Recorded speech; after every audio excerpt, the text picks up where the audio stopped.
Lately, I've been hearing weird noises in my house. I have a haunted doll, which I normally put in my room. Sometimes I had them in my garage. I do use a ghost box to talk to ghosts and spirits. I enjoy doing that. Whenever I ghost hunt, I'll always take a spirit box with me and my K2E meter because apparently I can measure infrequent activity going around that's paranormal, that is from the abnormal side. Sometimes spirits communicate better through a spirit box. You have to go on the AM channel on the static, and I always talk better to spirits through static. Apparently, if you go like low frequency to static on AM, you can talk to spirits. They talk through there.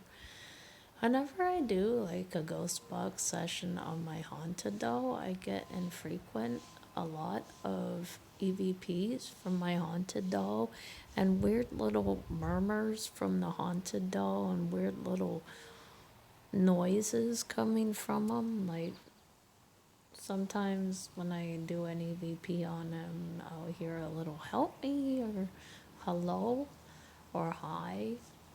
He has talked through the ghost box I have.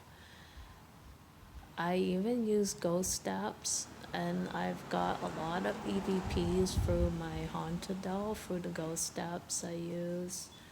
A lot of them do communicate with spirits.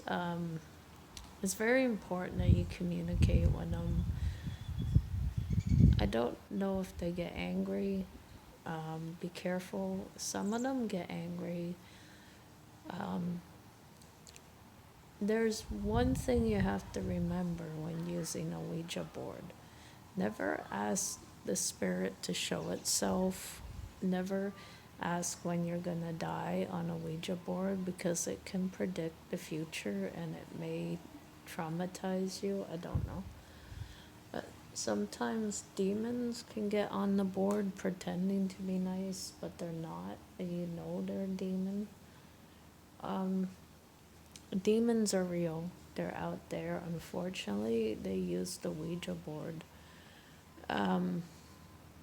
If there's an angry spirit on the board, say goodbye and end the session. That's how you get it out. Don't let it out the board. Just close the board and end the session and say goodbye right away. Because the spirit will try to manipulate the board.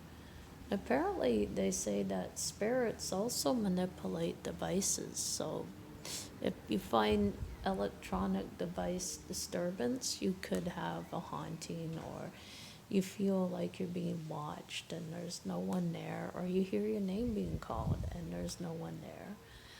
I have something to tell you. I used to hear my name being called a lot, and there was no one there. And I asked my dad, he said it wasn't me. And I asked the cleaner, she said it wasn't her. It wasn't the cleaner. It wasn't anyone in the house. And it freaked me right out. And it hasn't happened since. And I don't know if it will happen again. But I always used to hear my name being called and there was no one around. And even when I was alone, I hear it. And I thought my dad came back and I called him immediately when I heard that. And he said it wasn't me. And I asked the cleaner a while ago in the house before I moved here if it was the cleaner. She said it wasn't the cleaner. It wasn't anyone in the house, and it started freaking me out. And I'm like, no, this can't be happening. And I went, I didn't know what to say about it. I was embarrassed to talk about it. So lately I haven't mentioned it because it disturbed me kind of. But it hasn't come back lately, and I don't know if it will, and I hope it doesn't, and I'm begging it doesn't. So if you've had that kind of experience, let me know.